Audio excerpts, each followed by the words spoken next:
안녕하세요. 황녀의 싸다가 토크 시간입니다. 네, 오늘의 황녀 사연은요. 뒤늦게 나이 차이 나는 사람과 결혼을 했지만 바람이 난 남편이 처남들이랑 아내에게 홍군형이 난 후에 이제는 아내를 위해 헌신하면서 살게 되었다는 내용의 사연입니다. 사연 읽기 전에 구독과 좋아요, 많은 공유 부탁드릴게요. 저는 어릴 적 가정 형편이 어려운 관계로 사회생활을 일찍 시작하게 되었어요. 홀어머니 밑에서 자란 저는 큰딸이었는데 제 밑으로 동생들이 하나둘이 아니고 무려 4명이라는 동생이 있었어요. 어머님은 젊어서 혼자 되시면서 저희 5 남매를 혼자 키우셨어요. 지병을 앓다 돌아가신 아버지는 끝내는 많은 빚을 지시고 돌아가시게 되었어요. 그래서 늘 학교 다닐 때 동네에서 쌀을 빌려다 먹고 난 후 추수 때 다시 갚고 학교에 들어가는 돈 같은 것도 엄마가 겨우 빌려서 냈어요.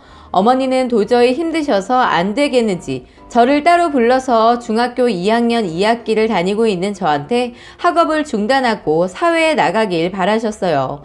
부탁을 하긴 하였지만 그땐 그게 너무 서운하고 섭섭해서 큰 빚을 저희한테 안기고 돌아가신 아버지를 원망하기도 했어요. 저도 사실 제 꿈을 위해 학업을 계속할 수 없다는 것을 알고 있었지만 이렇게 중학교도 다 마치지 못하고 현실을 받아들이면서 맞이라는 이유로 하던 학업을 마칠 수 없는 제 처지가 너무 불쌍하고 싫었어요. 제가 학교에서 그래도 공부도 잘하는 편이어서 꿈도 선생님이었는데 그 꿈을 마음대로 펼치지 못하고 접어야 한다는 마음에 한동안은 많이 울고 힘들어 했었어요. 어머니도 누구보다 제 꿈을 응원하고 어려운 상황에서도 끝까지 지원을 아끼지 않으려고 했으나 혼자서 감당하기 힘들었던 어머니가 어려운 결심을 한 것을 저 또한 알기 때문에 저는 학업을 중단하기로 마음먹고 사회에 나왔어요. 아직 어린 저는 공장에 들어가서 허드렛 일을 하면서 돈을 벌었어요. 예전에는 참 먹고 살기 힘들었기 때문에 저 같은 처지를 가진 아이들이 많아서 사회생활을 일찍 시작한 아이들이 꽤 있었어요. 서로 의지하면서 나름 잘 버티면서 적응을 잘 했었던 것 같아요. 첫 월급을 받자마자 저는 제일 먼저 엄마 내복과 동생들 옷, 과자 등 이런 것들을 사서 집에 갔었던 것 같아요. 제가 동네에 들어서자마자 어린 동생들은 신장로까지 마중을 나와서 저를 반겨주었던 기억이 아직도 생생하네요. 고만고만했던 동생들이 이제는 같이 늙어가는 나이가 되어서 머리에 흰머리가 듬성듬성 나있고 이젠 배도 나와서 완전 아저씨 모습을 하고 있는 거 보면 세월 참 빠르구나 싶어요. 제가 희생해서 동생 둘은 다 고등학교까지 마치게 도와주고 나머지 둘은 대학교를 가기를 원해서 둘도 제가 끝까지 지원을 했었어요.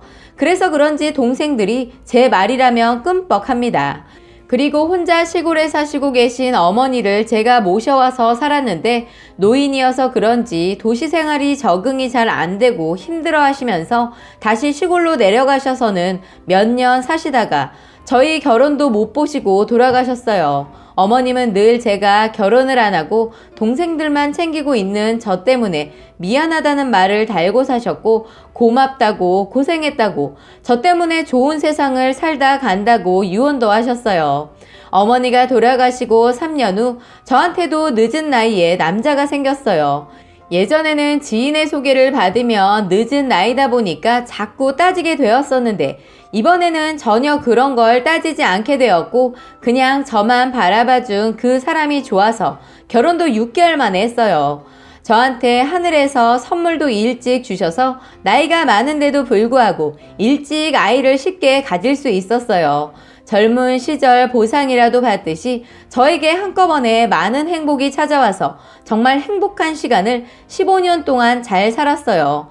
아이 낳고 공부에 미련을 버리지 못한 것도 있고 아이에게 멋진 엄마의 모습도 보여주기 위해 야간으로 공부도 시작해서 고등학교 과정까지 다 마쳤어요.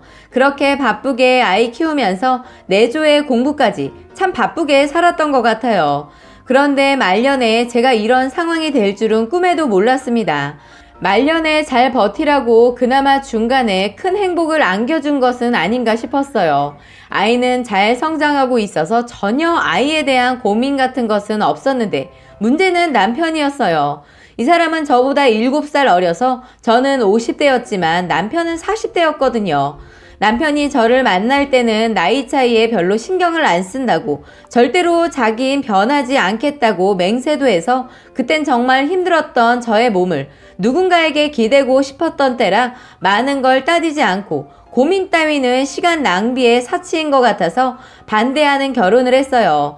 저는 최대한 시댁 눈밖에 나지 않으려고 열심히 살았고, 그런 제 모습에 시부모님들도 끝내는 이뻐해 주시면서 저를 안아주셨어요.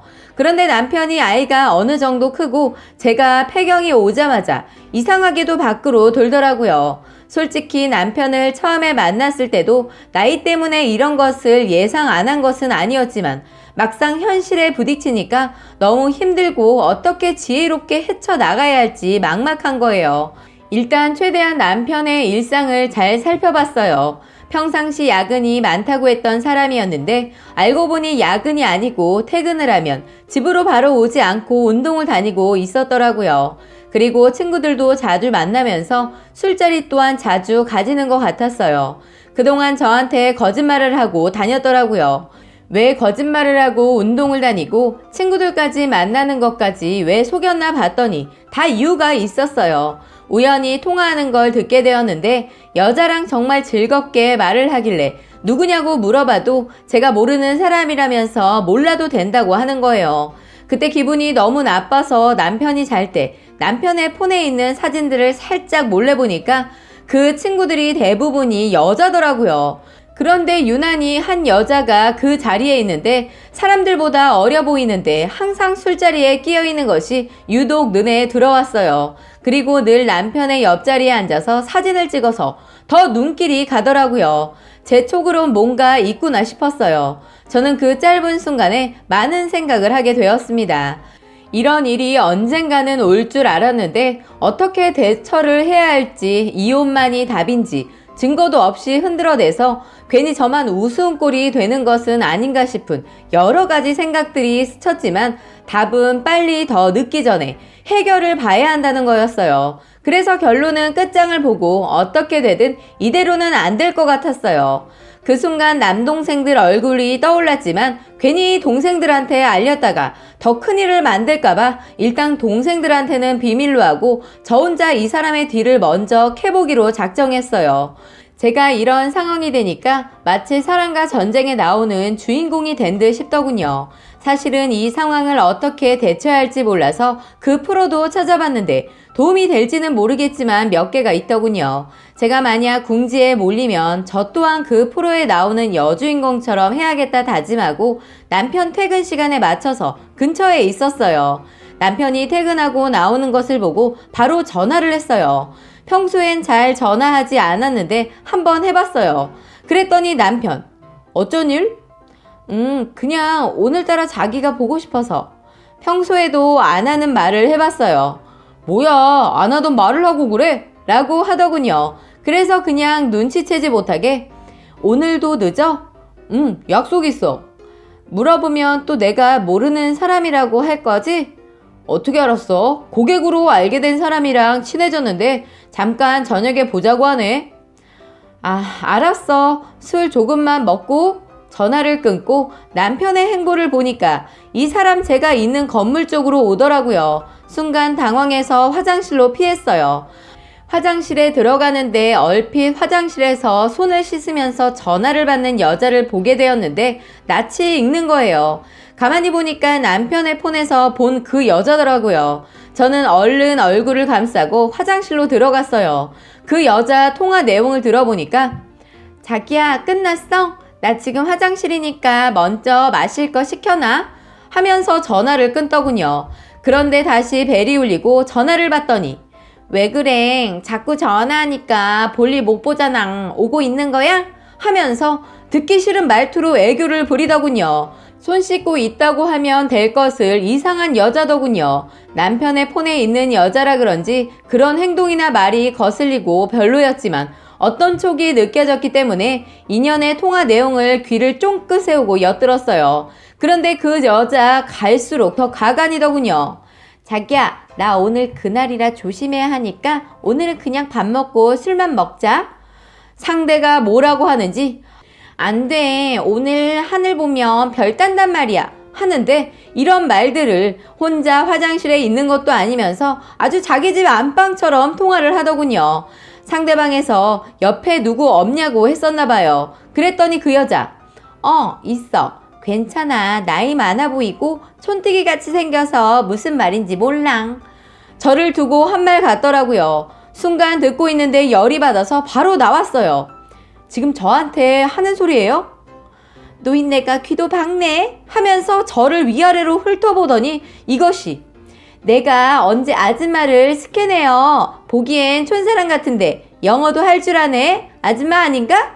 요즘 젊은 할머니들도 많아서 이러는 거예요. 이것이 내 겉모습만 보고 우습게 보는 것 같아서 가만히 두지 않았어요. 야, 사람을 겉모습만 보고 판단하는 네 썩어 빠진 뇌부터 손봐줘야겠구나 했더니 야, 네가 날 언제 봤다고 반말이야? 어디서 봤냐고? 지금 화장실에서 봤다? 왜? 아우, 스물 재수없게 할머니 때문에 기분 더럽게 잡쳤네? 하는데 이것이 입에 걸레를 물었더라고요. 그래서 넌 기본이 안 된 애구나? 이런 애가 왜 그 자리에? 했더니 이것이 당신 나 알아? 하더군요. 남편이 이곳에 있다는 것을 알고 지금까지는 몰랐어도 이제는 알게 될 것 같다 하면서 그 애를 끌고 남편이 있는 곳으로 갔어요. 제가 남편이 이곳에 있다는 것을 알게 된 것은 얼마 전에 위치를 알려주는 앱을 남편 폰에 깔았거든요. 남편이 워낙 기계치라 제가 거의 봐주고 있어서 남편은 전혀 눈치채지 못하고 있는 것 같더라고요. 커피숍에 떡하니 혼자 앉아서 폰으로 뭘 보는지 제가 그것을 끌고 자리에 왔는데도 폰 삼매경에 빠져 있더군요. 그 여자 남편을 보자마자 자기야, 이 여자가 날 하는데 남편놈 저를 보자마자 그 여자를 두고 도망을 가버리는 거예요. 기가 막혀서. 상황이 참 어처구니 없게 흘러가는 겁니다. 너 오늘부터 저딴 새끼 버려. 너를 버리고 간 저 새끼 뻔하지 않니? 아줌마 혹시 오빠 부인이야? 하더군요. 저는 이년 머리를 쥐어 박으면서 너 인생 길게 살려면 너 짧게 말하는 것부터 고쳐라. 그리고 너 법적으로 조치 들어갈 거니까 준비하고 있어. 너 이렇게 가볍게 끝내서는 이놈과 끝을 쉽게 낼 여자가 아닌 것 같아 보이는데 조만간 연락 갈 거야. 너 행여나 잠수 같은 거 탈 생각 하지 마라. 다 찾아내니까. 그리고 오히려 더 복잡해지니까 순조롭게 가자. 그때야 무릎 꿇고 빌더군요. 그러니까 유부남을 건드리면 안 되지. 알면서 만난 것은 너도 책임이 있다는 거다. 인생이 원래 그래. 너도 이제 줄 하나 그으면 깨달음이 있겠지. 말하고 뒤돌아서는데 이것이 안 통한다고 생각했는지 제 머리채를 잡았어요. 이것이 사람을 정말 우습게 봤더라고요. 제가 어떤 사람이라는 것을 그날 제대로 보여줬어요. 하마터면 그년한테 머리 다 뜯길 뻔했는데 다행히 그년이 머리가 길어서 제 손에 그년 머리카락 끝이 간신히 잡혀서 있는 힘을 다해 팔목에 감았어요. 제 힘을 못 당했는지 제 머리를 놓더군요. 저는 끝까지 놓지 않고 가발 하나 만들 정도의 양을 뽑아버렸어요. 주변에서 신고를 해서 경찰이 왔지만 그것이 내연녀라고 하니까 오히려 주변에서 들리는 말에는 저런 것은 더 혼을 내줘야 다신 다른 남자한테 눈길을 안 준다고 하더군요. 저는 할 만큼 한 것 같아서 훌훌 털어버리고 집으로 와서 그놈을 죽일 듯이 때려잡고도 분이 안 풀려서 동생들한테 알렸어요. 남동생 중 큰애는 차마 매형을 때려잡을 순 없었는지 말로 겁을 주고 작은애는 부엌에서 칼을 들고 나오더니 겁을 주면서 지켜보겠다고 하더군요. 끝까지 살 자신 없으면 재산 다 넘기고 맨몸으로 나가라고 하니까 그냥 살겠다고 해서 아이가 대학교 들어가고 대학 생활 잘 적응하면 바로 헤어질 생각하고 살기로 마음먹고 살았어요. 살면서 남편이 바람난 것도 제 탓도 있는 것 같아서 한번 큰일 치르고 나서는 절대로 바람에 바자도 꺼내지 않고 일부러 오로지 저를 위해 살았어요. 그리고 저도 그 이후로는 저를 좀 꾸미고 대학도 미련이 있어서 공부에 올인하면서 아이랑 함께 공부만 했어요. 그런 저를 끝까지 남편이 서포트해줘서 대학 과정도 마쳤어요. 지금은 저를 필요로 하는 곳에 가서 봉사도 하면서 제 꿈을 펼치면서 하루하루 바쁘게 살고 있습니다. 남편과는 아이가 대학교만 가면 헤어진다고 했는데 그 이후로 아직도 10년째 같이 살고 있답니다. 저는 더 이상 이 사람을 잡고 있는 것은 너무 제 욕심인 것 같아서 헤어지자고 했더니 이젠 그 사람이 더 저랑 안 헤어지려고 애를 쓰고 있어요. 예전엔 자기가 잠깐 돌았었다고 하면서 미안하다고 사과를 하면서 같이 끝까지 잘 살자고 하네요. 그래서 저는 여자라서 그런지 초라하게 먼저 늙어가는 것을 보여주는 것이 왠지 싫어서 요즘 엄청나게 병원도 다니면서 시술도 하고 많이 가꾸느라 오히려 더 시간이 없네요. 다행히 주변에서 저의 나이 차이를 한두 살밖에 안 봐서 너무 즐겁게 나름 행복을 느끼면서 병원을 열심히 다니고 있습니다. 라고 사연 올려주셨습니다. 오늘의 사연 여기까지였고요. 많은 공유와 여러분들의 생각이나 느낀 점이 있다면 댓글로 표현해 보시기 바랍니다.